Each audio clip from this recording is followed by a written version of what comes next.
Welcome to The Explainer. Today, we are diving deep into some seriously important molecules. I'm talking about the stuff that fuels our world and makes up the backbone of so many materials we use every day. Yep, we're talking about alkanes. They might be the simplest family in organic chemistry, but they're also one of the most fundamental. Let's get into it. All right, so here's what we've got on tap. First, we're going to look at the basic blueprint of alkanes. Then, we'll figure out how to decode their names. After that, we'll dive into their 3D shapes, rings, rotations, all that good stuff. And finally, we'll see what they actually do by looking at their properties and reactions. First up, the blueprint. So let's start with the big question. What is an alkane anyway? Okay, so the definition here has a couple of really key words: saturated and single bonds. Saturated is just a fancy way of saying that every single carbon atom is holding on to as many other atoms as it possibly can. It's full. And because all the connections are these super stable single bonds, alkanes don't really like to react with much. In fact, that's where they got their old nickname, paraffins, which literally means little affinity in Latin. Kinda cool, right? And here's a neat trick. There's a universal recipe for all of them. It's CnH₂n+₂. So what does that mean? It means if you tell me how many carbons you have, that's N, I can tell you exactly how many hydrogens there will be. So for methane, with 1 carbon, N is 1, do the math, and you get CH4. For ethane, with 2 carbons, N is 2, boom, C₂H₄. It's a really simple and powerful pattern that works every single time. But hang on a second. How can a carbon atom make 4 identical bonds? If you remember your basic chemistry, its starting orbitals, the s and p orbitals, aren't identical at all. So what gives? Well, this is where a really cool concept called hybridization comes into play.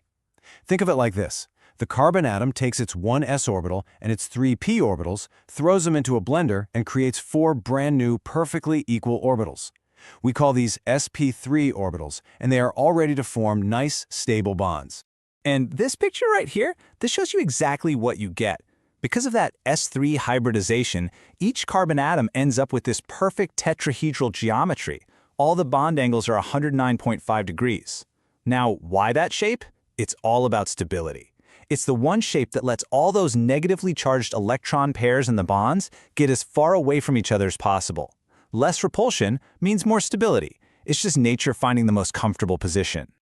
Okay, now we're moving on. This is where things get, well, a lot more interesting. See, once you get past 3 carbons in a chain, you suddenly have choices. You can start arranging those atoms in different ways. So what happens when you have molecules that share the exact same chemical formula, but have totally different structures? It's a central puzzle in organic chemistry, and it brings us to a really important idea called isomerism. We call these structural isomers. I like to think of them as molecular Lego kits. You have the exact same set of bricks, the same molecular formula, but you've built 2 completely different things. They're like siblings, not twins.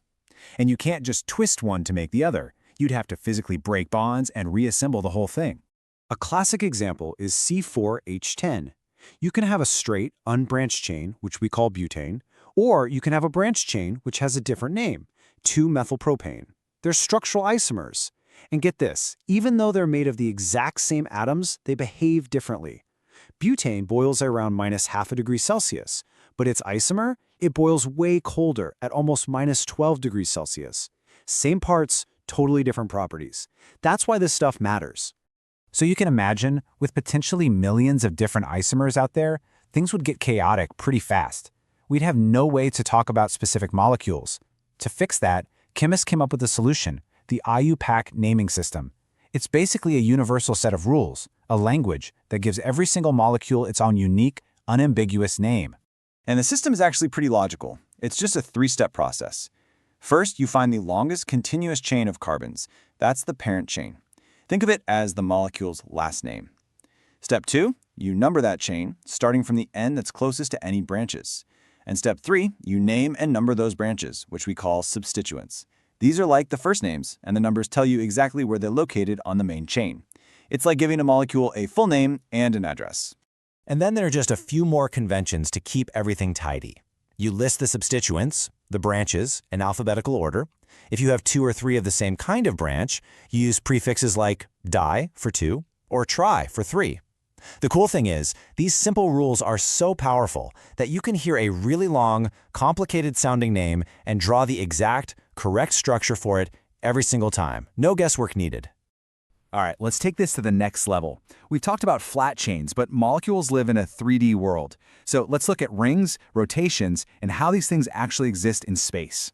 So, it turns out alkanes don't always have to be straight or branched chains.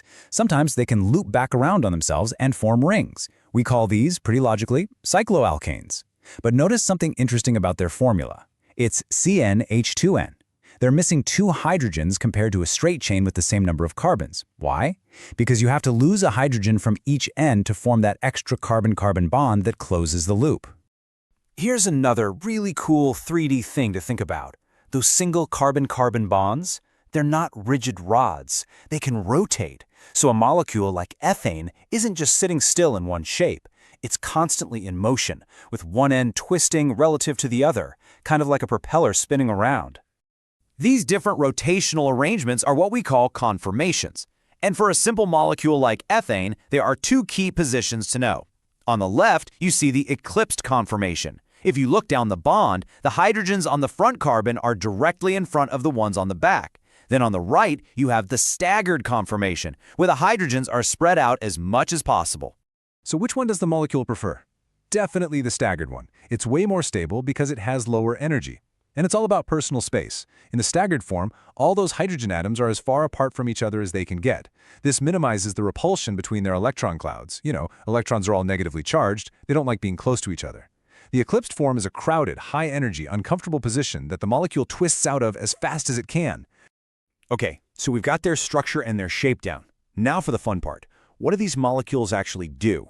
Let's get into their properties and reactions. Okay, one of the most important physical properties you need to know is the boiling point. Just look at this table. See the pattern?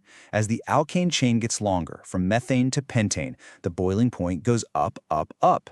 So why is that? Well, bigger molecules have more surface area, which means they can stick to each other a little better. Imagine 2 pieces of Velcro. A bigger piece is going to stick better than a tiny one. These weak temporary attractions are called London dispersion forces. The stronger they are, the more energy it takes to pull the molecules apart and turn them into a gas. And that means a higher boiling point. And this difference in boiling points isn't just a fun fact. It's the basis for a massive industrial process called fractional distillation. This is how we refine crude oil. Basically, you heat up the crude oil, and all the different alkanes turn into vapor and start rising up this giant tower.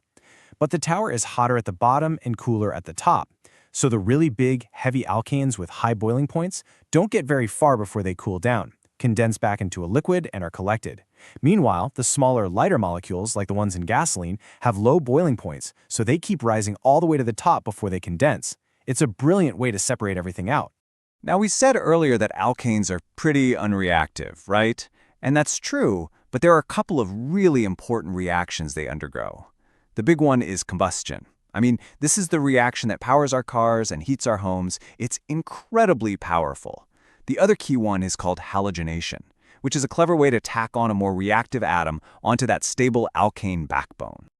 This halogenation reaction is just a classic example of a chain reaction, and it happens in 3 distinct stages. Think of it as a play in 3 acts.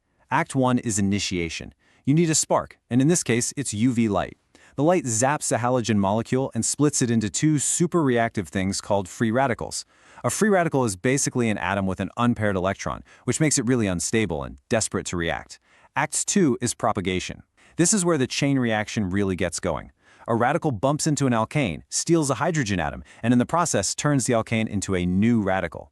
That new radical then goes and attacks another halogen molecule, and so on and so on. It's a self-sustaining cycle. And finally, Act 3, termination. The chain reaction keeps going until, eventually, 2 radicals happen to find each other and combine. When that happens, the chain is broken and the reaction stops.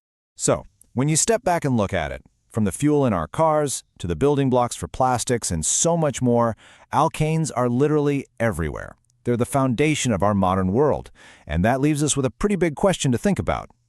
As we look to the future, towards new energy sources and more sustainable materials, how is our relationship with these incredibly simple yet incredibly powerful molecules going to change?